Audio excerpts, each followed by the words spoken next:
मंच पर विराजमान मंत्रिपरिषद के मेरे सभी साथी, भारत के उद्योग और व्यापार जगत से जुड़े हुए सभी वरिष्ठ महानुभाव, देश विदेश में अनेक स्थानों पर यह कार्यक्रम साइमल्टेनियस चल रहा है। वहाँ भी उपस्थित सभी उद्योग जगत के महानुभाव, मैं सबसे पहले आपकी क्षमा मांगता हूँ।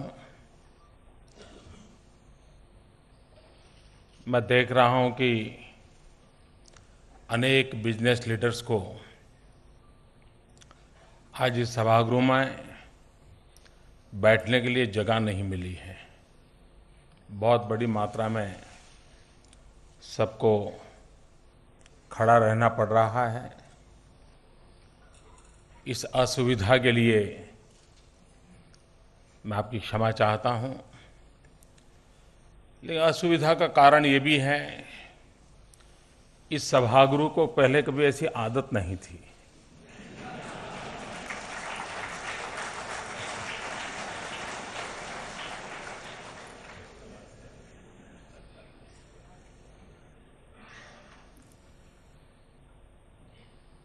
मैं सारे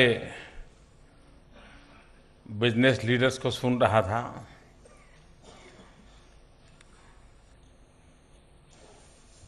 हमारी मंत्री महोदया ने भी पिछले कुछ समय में किस प्रकार से काम हुआ उसकी चर्चा की।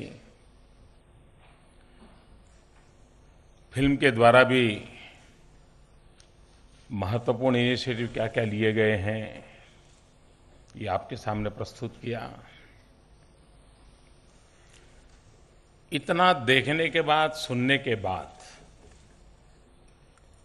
मैं नहीं मानता हूं कि अब मुझे आपको कोई अतिरिक्त भरोसा दिलाने की जरूरत है कि मेक इन इंडिया।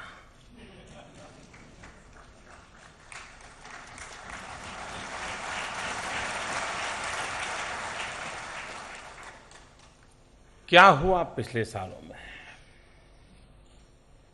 मैं जिससे भी मिलता था पिछले 2-3 साल में, हर कोई यही कहता था, भाई अब तो कहीं बाहर जाना है, अब तो बिजनेस यहीं से शिफ्ट करना है, इंडस्ट्री यहां से शिफ्ट करनी है।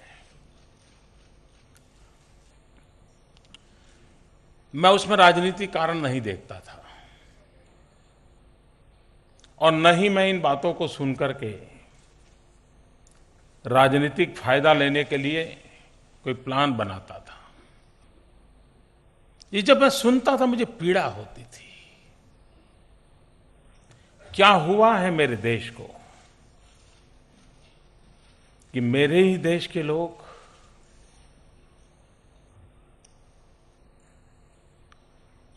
अपना देश छोड़कर के जाने के लिए मजबूर हो जाए। आज जब मैं मेक इन इंडिया की बात लेकर के आया हूं, तो हम नहीं चाहते कि मेरे देश का कोई उद्योग, कोई व्यवसायी जिसे मजबूरन यहां से छोड़ करके बाहर जाना पड़े, वो स्थिति हमें बदलनी है।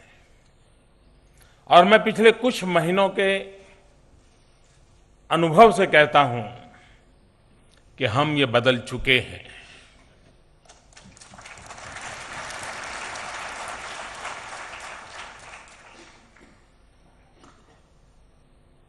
व्यवसाय के क्षेत्र में जुटे हुए लोगों ने अपने आप पर से विश्वास खो दिया था। उसको लगता था कि हम दुनिया में टिक नहीं पाएंगे, अब हमारे पास यहां कोई चारा ही नहीं है। और जब व्यक्ति खुद पर विश्वास खो देता है, तब उसे खड़ा करना बड़ा मुश्किल हो जाता है। दूसरा, उसका भरोसा टूट गया था। पता नहीं यार, ये सरकार कब क्या नीति बनाएगी, कब कौन सी नीति बदल देगी, पता नहीं कब सीबीआई याद धबकेगी। ये जो मैंने आप लोगों से सुना था,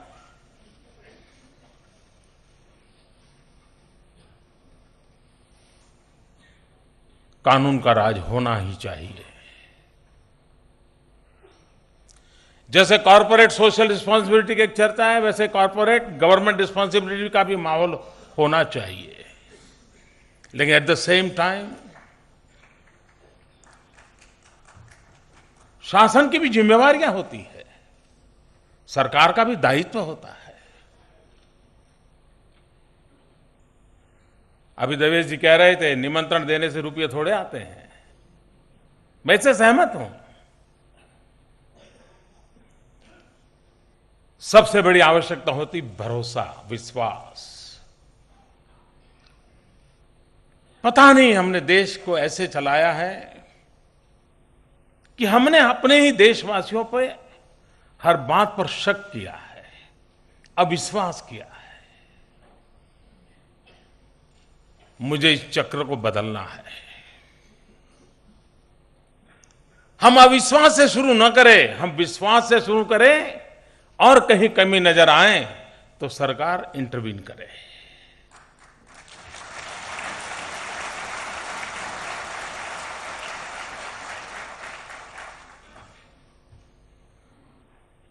जब हमने एक निर्णय लिया, लोगों को लगता होगा कि ये कोई ग्रांड विजन नहीं है। आजकल मैं ये शब्द बहुत सुन रहा हूं, पढ़ रहा हूं। कोई बड़ी बात नहीं है। जब मेरी सरकार एक निर्णय करती है सेल्फ सर्टिफिकेशन की, आपको ये निर्णय बहुत छोटा लगता होगा, आपको इसमें कोई विजन नहीं नजर आता है। लेकिन एक सरकार 125 करोड़ देशवासियों की ईमानदारी पर सच्चाई का विश्वास करने का निर्णय करे, इससे बड़ा कोई निर्णय नहीं हो सकता।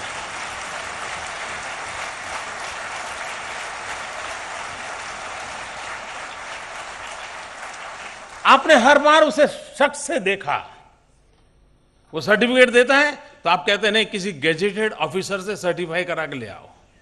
और गेजेटेड ऑफिसर क्या कहता है कि अर्जेंसी है तो इतना, देर से आओगे तो इतना। और क्या गारंटी है, उस पर भरोसा करें आप। क्या हम हमारे देश के नागरिकों पर भरोसा नहीं कर सकते क्या? आखिर सरकार किसके लिए है? सरकार देश के सामान्य मानव के लिए होती है, हर नागरिक के लिए होती है। और ये बदलाव की शुरुआत जो है वो यहां नहीं रुकती है, इनकम टैक्स डिपार्टमेंट तक जाती है। क्योंकि यहां बिजनेस कम्युनिटी के लोग बैठे, इसलिए मैं इनकम टैक्स डिपार्टमेंट कह रहा हूं।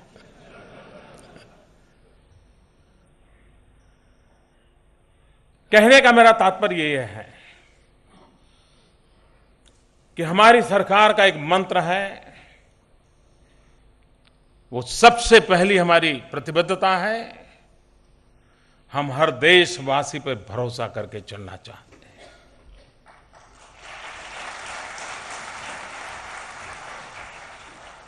ये विश्वास का जो माहौल है वो व्यवस्थाओं को परिवर्तित करने की भी ताकत रखता है। संसद की 4 दीवारों में बनाकर के कानून ही बदलाया जा सकता है, ऐसा नहीं है। संसद की 4 दीवारों के बाहर भी जन जन के मन को जगा करके परिवर्तन का प्रभाव लाया जा सकता है।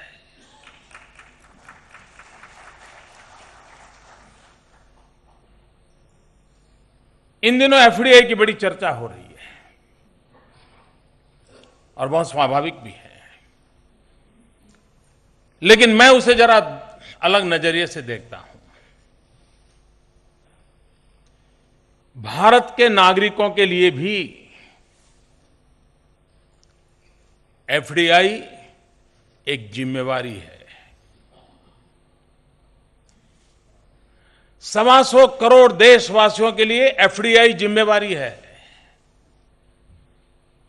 और व्यापार उद्योग का विस्तार करने वाले विश्व के लिए एफडीआई एक अपॉर्चुनिटी है। जब मैं ये कहता हूं कि भारत के नागरिक के लिए जिम्मेवारी है, बाहर के लोगों के लिए अवसर है, तो मेरे एफडीआई की परिभाषा ये है, भारतीयों के लिए है एफडीआई फर्स्ट डेवलप इंडिया।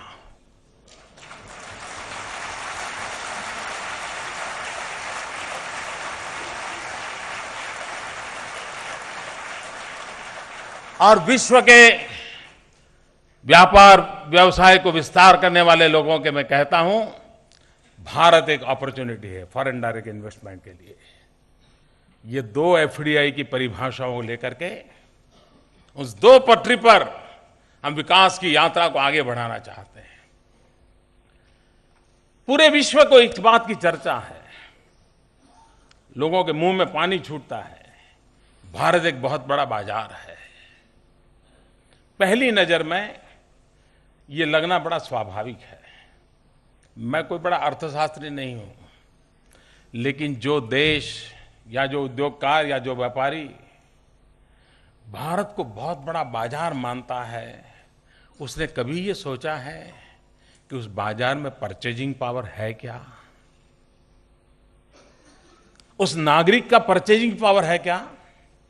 उसकी खरीद शक्ति बढ़ी है क्या?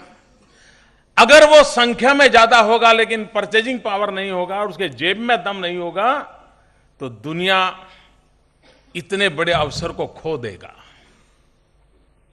और इसलिए विश्व के उद्योग व्यापार जगत को मैं इस बात कहना चाहता हूं कि आप भारत को सिर्फ बाजार मत मानिए, आप भारत के हर नागरिक को उस पोटेंशियल के रूप में देखिए। जितनी तेजी से भारत का मिडिल क्लास का बल्क बढ़ेगा, गरीबी से लोग जितनी तेजी से मिडिल क्लास की ओर जाएंगे, उतना ही विश्व के लिए अनुकूल बाजार में वो कन्वर्ट हो सकता है। और गरीबी से मध्यम वर्ग की तरफ ये बल्क बढ़ाना है तो क्या करना होगा? सीधा सीधी बात है, रोजगार के अवसर उपलब्ध कराने पड़ेंगे। अगर गरीब को रोजगार का अवसर मिलेगा तो उस परिवार की परचेजिंग पावर बढ़ेगी, गरीब से गरीब की परचेजिंग पावर बढ़ेगी।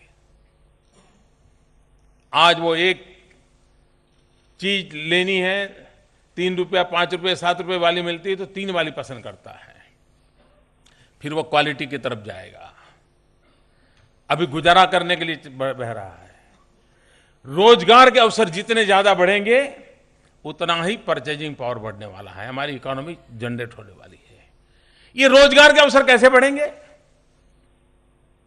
अगर आप बाहर से आकर के या यहां के लोग औद्योगिक विकास पर अगर ध्यान नहीं देंगे, मैन्युफैक्चरिंग सेक्टर पर ध्यान नहीं देंगे, रोजगार के अवसर उपलब्ध नहीं कराएंगे, तो ये पूरा चक्र कभी पूर्ण होने वाला नहीं है।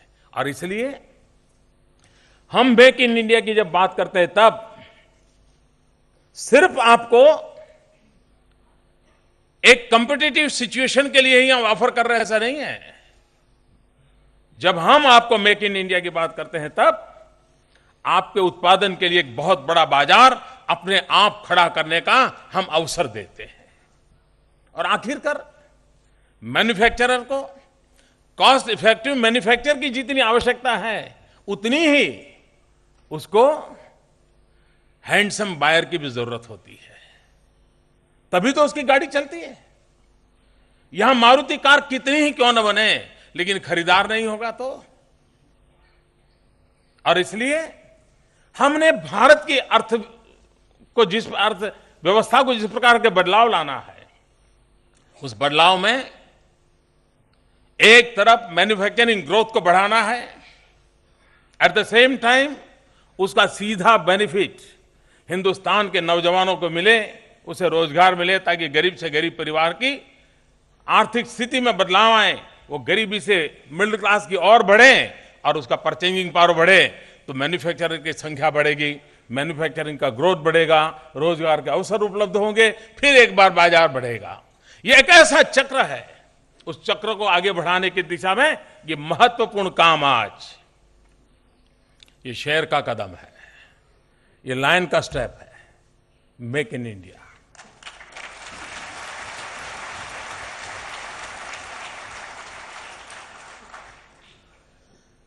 जब मेक इन इंडिया की मैं बात करता हूं तब आखिरकार मेरा मुख्यमंत्री के कार्यकाल का अनुभव है,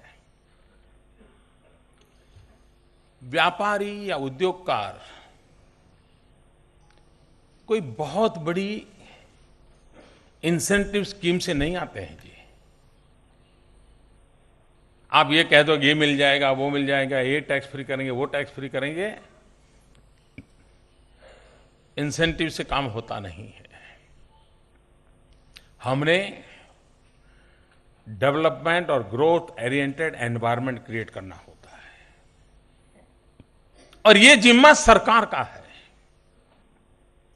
शासन में बैठे हुए लोगों ने, फाइनेंशियल इंस्टीट्यूशंस ने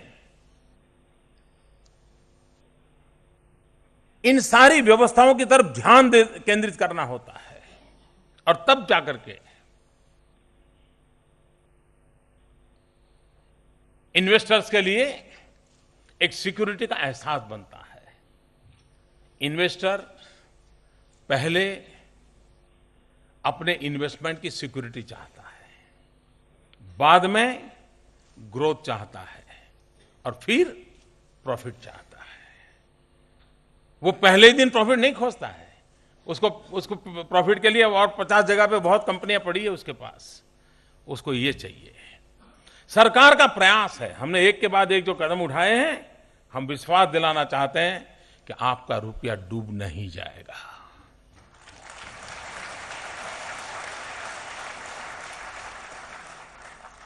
दूसरा उसको क्या चाहिए? आज ईज ऑफ बिजनेस को लेकर के दुनिया में रैंकिंग होता है। मुझे पिछले दिनों वर्ल्ड बैंक के चेयरमैन मिले थे, वो भी ये चिंता कर रहे थे कि साहब शायद उस समय 135 नंबर पे थे हम दुनिया में ईज ऑफ बिजनेस के। अब ये कौन रुकावट का डालता है जी? अगर 135 से मुझे 50 आना है तो सिर्फ सरकार अकेली ये काम पूरा कर सकती है। सरकार अपने निर्णयों को, नियमों को खुलापन ला दें, सरलता से कामों को आगे बढ़ाएं, तो हम आज 135 पर से ईज ऑफ बिजनेस में नंबर 50 पे आके खड़े हो सकते हैं। मैंने मेरी पूरी टीम को सेंसिटाइज किया है और मैंने कहा है कि हम स्क्रूटिनी के नाम पर और अधिक परफेक्शन के नाम पर कहीं हम रुकावटें तो नहीं डालते हैं। और मैं 3 महीने के मेरे अनुभव से कहता हूं कि आज दिल्ली सरकार में बैठी हुई मेरी पूरी टीम, पूरी मेरी ब्यूरोक्रेसी सकारात्मक सोच के साथ बहुत मेरे से भी 2 कदम आगे दौड़ रही है। यही ये ताकत है इसकी, यही ताकत है। क्यों उनको इस बात का भरोसा है कि हां ये अवसर आया है, ये अवसर खोना नहीं है। सारी दुनिया एशिया की तरफ नजर कर रही है, पूरी विश्व को कोई जगह विश्व ढूंढ रहा है। मुझे निमंत्रण देने के लिए समय बर्बाद करने की आवश्यकता नहीं है, मुझे सिर्फ उसको एड्रेस देने की कोशिश करने की ये जगह है। वो आने के लिए तैयार है, पूरा विश्व आने के लिए तैयार है, लेकिन उसे पता नहीं है एशिया में जाए तो कहां जाए। और फिर वो सोचता है जहां लोकतंत्र है, जहां डेमोग्राफिक डिविडेंड है, जहां विपुल मात्रा में डिमांड है, ये तीनों एक साथ किसी भूभाग पर उपलब्ध हो तो पूरे ग्लोब पर अकेला हिंदुस्तान है जहां तीनों एक साथ मौजूद है। जो इन तीनों का सकारात्मक रूप से उपयोग करता है,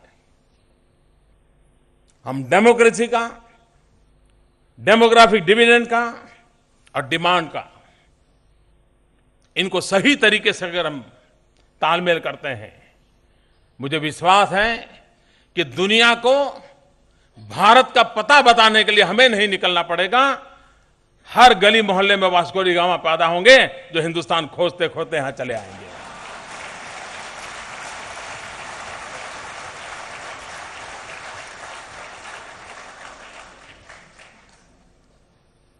ये इस विश्वास के साथ हम कैसे आगे बढ़े, और उसे क्या चाहिए?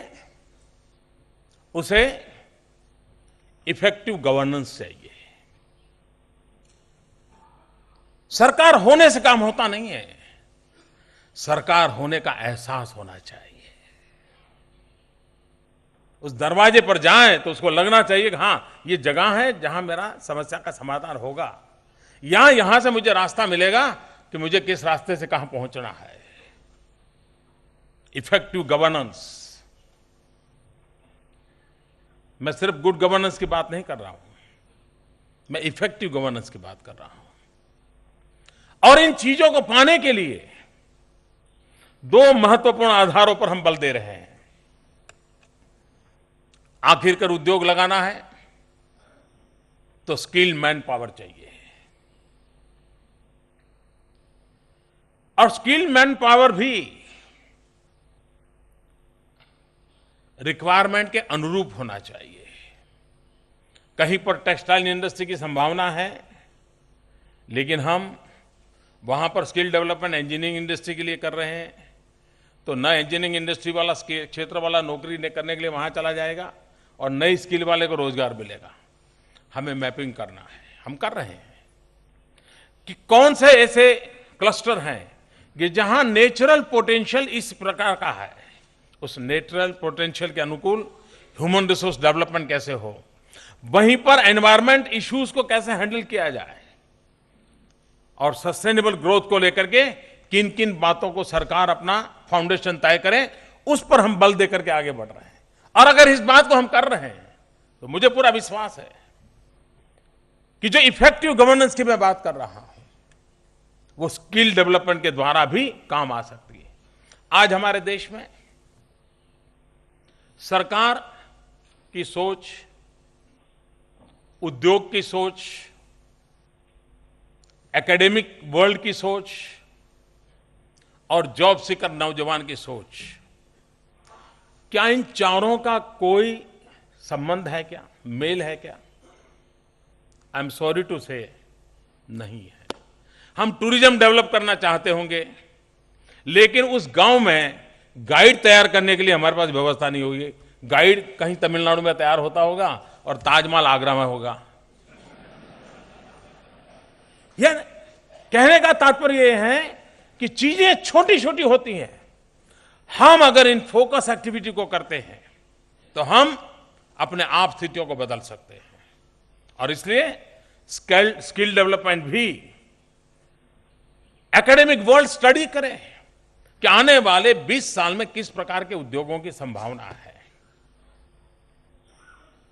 अगर पूरा विश्व eco friendly, environment technology, global warming इसी पर अगर केंद्रित हुआ है तो सीधी सीधी बात है कि सोलर एनर्जी के लिए एक क्षेत्र खुल जाएगा। अगर सोलर एनर्जी के लिए एक क्षेत्र हो जाएगा तो इंजीनियरिंग कॉलेज के स्टूडेंट को सोलर एनर्जी के इक्विपमेंट मैन्युफैक्चरिंग की ट्रेनिंग हो जाए। सोलर एनर्जी इक्विपमेंट मैन्युफैक्चरिंग के लिए स्किल लेबर चाहिए, स्किल लेबर के लिए उसकी अभी से ट्रेनिंग हो जाए।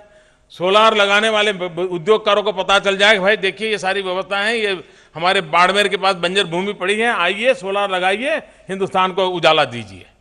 आप एक के बाद एक अगर नेटवर्क बना करके काम, और ये काम सरकार का होता है, ये सरकार ने फैसिलिटेट करना होता है। और सरकार जब एक फैसिलिटेटर बनती है तो इच्छित परिणाम प्राप्त हो सकते हैं। और इसलिए स्किल डेवलपमेंट को कैसे बल दिया जाए, स्किल डेवलपमेंट में भी हम पब्लिक प्राइवेट पार्टनरशिप के मॉडल को लेकर आगे बढ़ना चाहते हैं।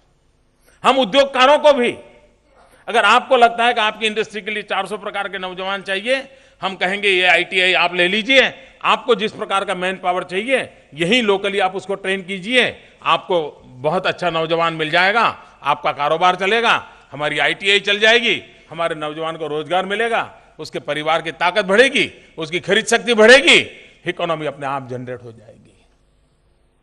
एक ऐसे चक्र को मुझे चलाना है।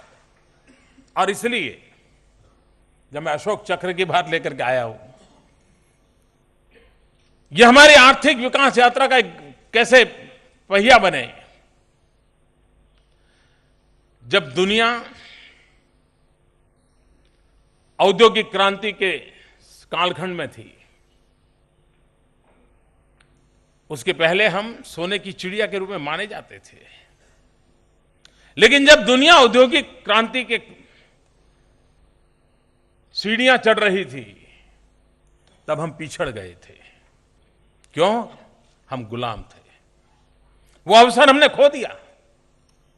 उसके बाद आर्थिक चेतना का एक नया युग, नया अवसर आया है, और यह सदनसीब है कि एशिया का है। अब हमारा जिम्मा बनता है वो भारत का कैसे बने। एक ऐसा मौका आया है,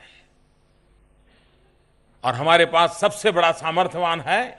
65% पॉपुलेशन 35 से नीचे है। मैं नहीं मानता हूं कल की घटना के बाद अब हमारे टैलेंट को कोई क्वेश्चन करेगा। भारत के नौजवान के टैलेंट को कोई क्वेश्चन नहीं कर सकता है। कल के मार्च की घटना के बाद सब कुछ इंडिजीनियस।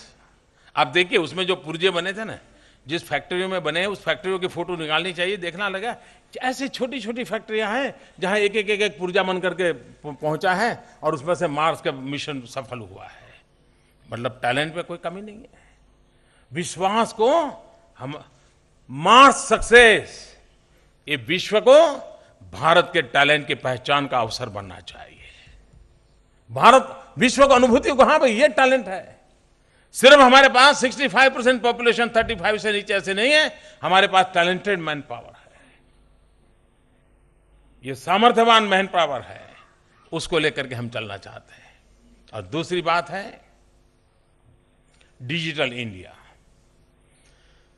कॉर्पोरेट वर्ल्ड, औद्योगिक जगत, प्राइवेट लाइफ जिस प्रकार से डिजिटल वर्ल्ड के साथ तेजी से आगे बढ़ रही है, अगर सरकार और सरकारी व्यवस्थाएं पीछे रह गई तो मैं कल्पना कर सकता हूं कितनी बड़ी खाई पैदा होगी। पूरी समाज रचना एक तरफ और शासन रचना दूसरी तरफ, इस खाई को भरने के लिए डिजिटल इंडिया का मिशन लिया है। पूरा गवर्नेंस, मोबाइल गवर्नेंस की ओर क्यों न जाए। आपको हैरानी होगी, मैंने यहां आकर के शायद फर्स्ट 10 डेज हुए होंगे। एक काम मैंने क्या किया, मैंने कहा भाई ये मुझे बताइए, आपके यहां सरकार में जो फॉर्म भरते हैं ये 10-10 पेज के क्यों होते हैं? आप भरते हैं ना? आप तो नहीं भरते होंगे, आपके स्टाफ के लोग भरते होंगे। मैंने उनको पहले दिन कहा ये 10 पेज का 1 पेज करो पहले, और मुझे खुशी है कि बहुत डिपार्टमेंट ने वो कर दिया। कोई कारण नहीं जी, ये सारी चीजें उपलब्ध होती है, हम बार बार मांगते रहते हैं। कहने का मेरा तात्पर्य यह है कि हम डिजिटल इंडिया के माध्यम से, जैसे ईज ऑफ बिजनेस की बात है, वैसे इजी गवर्नेंस, इफेक्टिव गवर्नेंस चाहिए, इजी गवर्नेंस चाहिए, उस पर बल। हर व्यक्ति को अपनी जानकारी अपनी हथेली में उपलब्ध होनी चाहिए, और ये चीजें हैं जो हमें आगे बढ़ने के लिए अवसर देती हैं, और उसे हम अवसर देना चाहते हैं। कई समय से हम लंबे अरसे से लुक ईस्ट पॉलिसी की चर्चा कर रहे हैं। हर कोई के मुंह से लुक ईस्ट वाली बात आती है। एक अच्छा अवसर है, लेकिन एट द सेम टाइम जब मैं आज मेक इन इंडिया की बात करता हूं, तब मैं लुक ईस्ट के साथ साथ लिंक वेस्ट की भी बात करना चाहता हूं। एक तरफ लुक ईस्ट, दूसरी तरफ लिंक वेस्ट। हमने इन दोनों को जोड़ करके हम ऐसी मध्यस्थ जगह पर खड़े हैं कि हम एक ग्लोबल विजन के साथ अपने आर्थिक संरचना को एक नए प्लेटफॉर्म पर खड़ा कर सकते हैं, और उस दिशा में हम आगे बढ़ना चाहते हैं। विश्व के पास जो कुछ भी श्रेष्ठ है वो हमारे पास क्यों नहीं होना चाहिए? ये मिजाज इस देश का क्यों नहीं होना चाहिए? व्यापार के नए क्षेत्र खोल रहे हैं। मेरे शब्द लिख लीजिए, आप उद्योग व्यापार जगत के मित्र हैं। मैं नहीं जानता हूं कि आपने उस दिशा में सोचा होगा कि नहीं सोचा होगा। हो सकता है छोटी 2-4 कंपनियां करती होगी काम, आने वाले समय में हिंदुस्तान में वेस्ट में से वेल्थ का एक बहुत बड़े बिजनेस की संभावना है।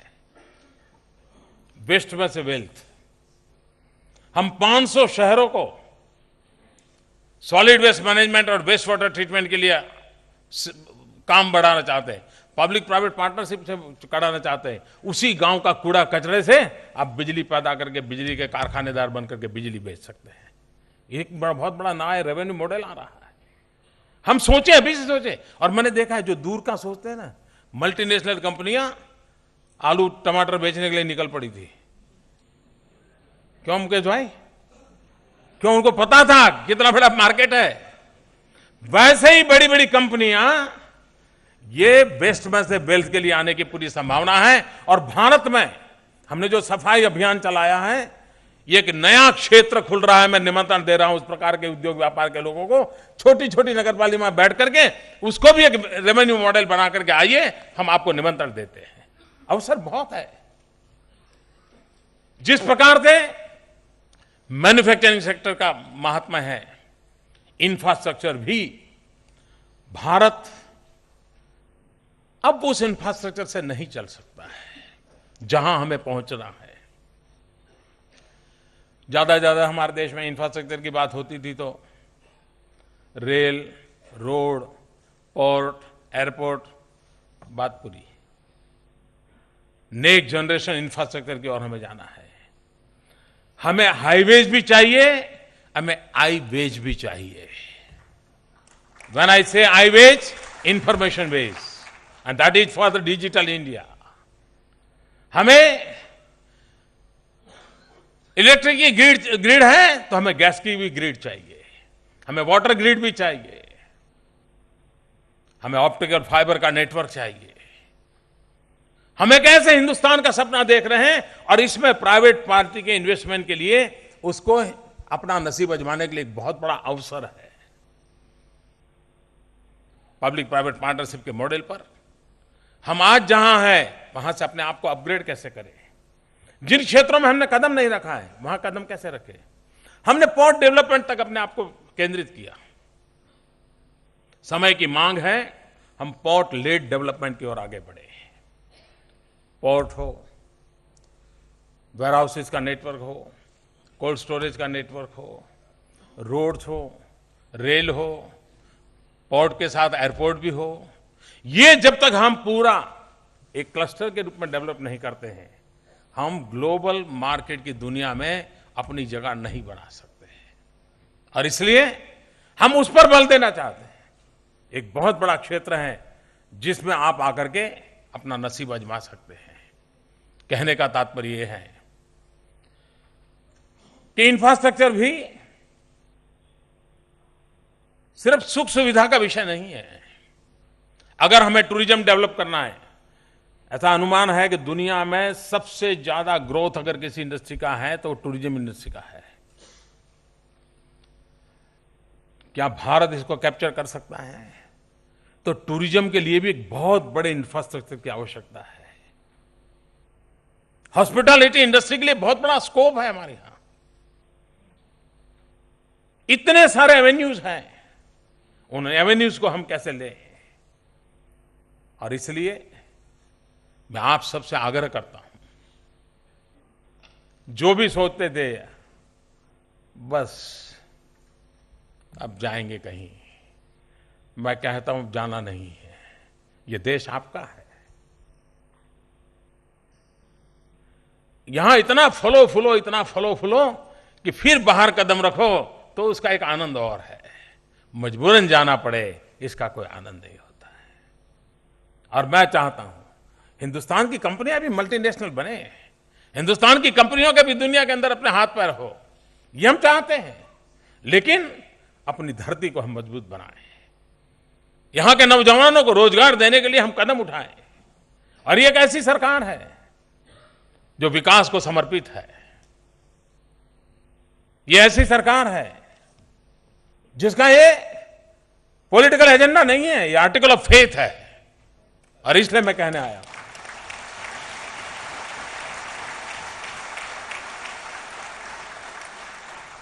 और मेरा विश्वास मैं बताता हूं जी, मैं गुजरात में था और मैं बड़े विश्वास से कहता था कि वही मुलाजिम, वही सरकार, वही दफ्तर, वही फाइलें, वही लोग, इसके बावजूद भी दुनिया बदली जा सकती है। मैं आज दिल्ली में आकर के कह सकता हूं, वही ऑफिस, वही अफसर, वही फाइलें, वही गाड़ियां, वही तौर तरीके, उसके बावजूद भी उसमें जान भरी जा सकती है, हिंदुस्तान की दिशा बदली जा सकती है, हिंदुस्तान का भाग्य भी बदला जा सकता है। इस विश्वास के साथ मैं आगे बढ़ा।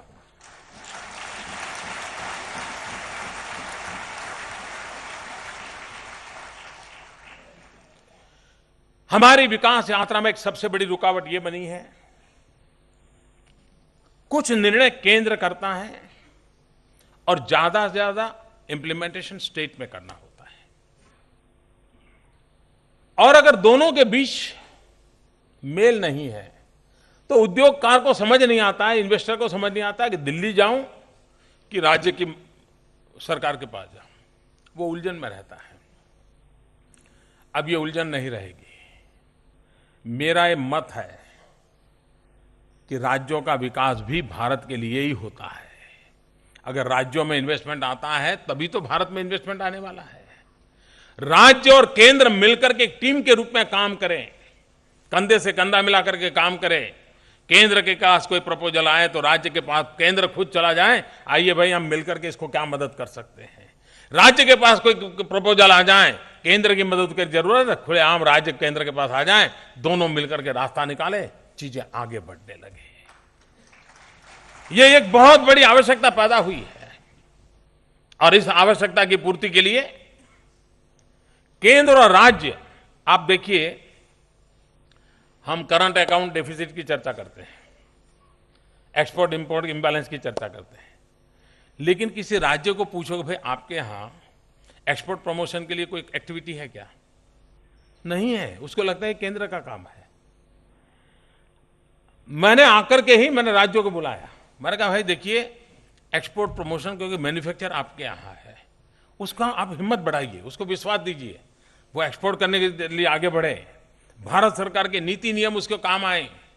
हम दोनों मिलकर के काम करेंगे तो एक्सपोर्ट करने वाले जो उद्योगकार हैं उनको बल मिलेगा और वो अपनी चीजों को आज एक्सटर्नल अफेयर्स मिनिस्ट्री क्या उनके काम आती है क्या? वो कहीं राज्य में बैठा होगा, किसी कोने में बैठा होगा, कोई ऑयल इंजन बनाता होगा, कौन पूछता होगा उसको? वो अपनी मेहनत से करता होगा। अब राज्य हो या केंद्र, एक्सपोर्ट प्रमोशन के लिए एक फैसिलिटेटर के नाते हम प्रोएक्टिव एग्रेसिवली रोल करने का जिम्मा उठाने के लिए तैयार हुए हैं। अब देखिए इससे कितना बड़ा फर्क होगा। तो हम जैसे कहते हैं make in India, at the same time आपको ग्लोबल मार्केट अगर कैप्चर करना है तो उसके लिए भी फैसिलिटेटर के रूप में आपके साथ खड़े रहने के लिए हम तैयार हैं। ऐसे अनेक क्षेत्र हैं। हमने फाइनेंशियल इंस्टीट्यूशंस को बुलाया, देखिए कैसे बदलाव आता है। अभी हमने इंक्लूसिव ग्रोथ को ध्यान में रखते हुए हमने भारत के गरीब से गरीब व्यक्ति को बैंक अकाउंट से जोड़ने का अभियान उठाया। अब ये पहले नहीं हुआ, ऐसा नहीं है जी। शुरू में तो लोग कहते थे ये हमारे समय शुरू हुआ, नहीं अब नहीं कहते हैं, क्योंकि उनको पता चल गया कि हमारे समय हुआ था। हम कहने से पता चल जाता कि हम विफल गए थे, ये पता चल जाता है। अब कल्पना कर सकते इतने कम दिनों में यही बैंक के लोग 4 करोड़ से अधिक लोगों के खाते खोल दें। और मैंने जो कहा था भाई जीरो बैलेंस से भी खाते खोल सकते हो, और मैं हैरान हूं लोगों ने 1500 करोड़ रुपए जमा कराए। जीरो बैलेंस के ऑफर होने के बाद भी सामान्य मानवी 1500 करोड़ रुपए बैंक में डाल करके खाता खुलवाता है।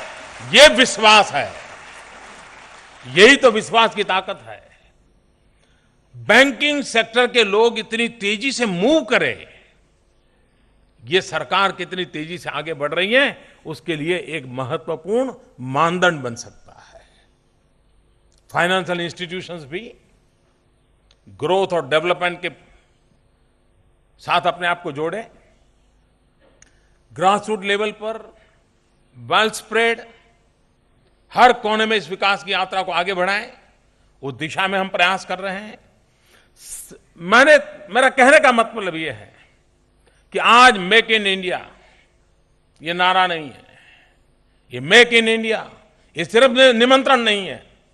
मेक इन इंडिया ये हम सबकी जिम्मेवारी है। हम सब जिम्मेवारी के साथ अगर आगे बढ़ेंगे और हम भारत के लोग एक बार करेंगे तो दुनिया के लोग जरूर हमारे यहां आएंगे, वो खोजते हुए आएंगे, आप विश्वास कीजिए। और इसलिए उन दोनों एफडीआई पर हमें बल देना है। First develop India, at the same time foreign direct investment, उनको लेकर के आगे बढ़े। फिर एक बार आप सब समय निकाल करके आए, इस एक बहुत बड़े इनिशिएटिव को प्रारंभ करते समय आप साथ हमारे साथ जुड़े। विदेश के भी बहुत बड़ी मात्रा में मेहमान आए, दुनिया के कई देशों में और हिंदुस्तान के सभी राज्यों में सभी व्यापारिक संगठनों के द्वारा इस कार्यक्रम को लाइव टेलीकास्ट किया जा रहा है, वहां भी लोग बैठे हैं। मैं आप सबको विश्वास दिलाता हूं, आइए हम सब मिलकर के इस मेक इन इंडिया कंसेप्ट को, जिसकी जिसकी जिम्मेवारी है उसको हम पूरा करें, हम आगे बढ़े। मैन्युफैक्चरिंग सेक्टर में हम फिर एक बार नई ऊंचाइयों को पार करें और देश के गरीब से गरीब नौजवान को रोजगार उपलब्ध कराएं।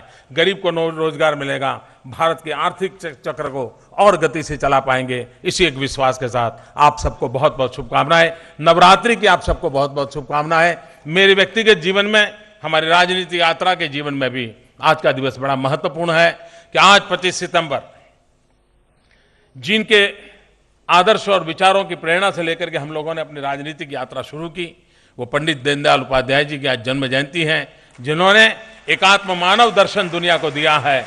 ऐसे महापुरुष के जन्मदिन पर, जिसके जो जिए देश के लिए, वो जूझते रहे देश के लिए, उनके चरणों में मेक इन इंडिया का सपना समर्पित करने का मुझे अवसर मिल रहा है। उस सपने को साकार करने के लिए नवरात्रि वो शक्ति संचय का पर्व होता है। इस शक्ति संचय के पर्व पर भारत भी एक शक्ति संचय करके शक्तिशाली राष्ट्र बने, इस सपने को लेकर के आगे बढ़े। इसी एक प्रार्थना के साथ आप सबको बहुत बहुत शुभकामनाएं। धन्यवाद।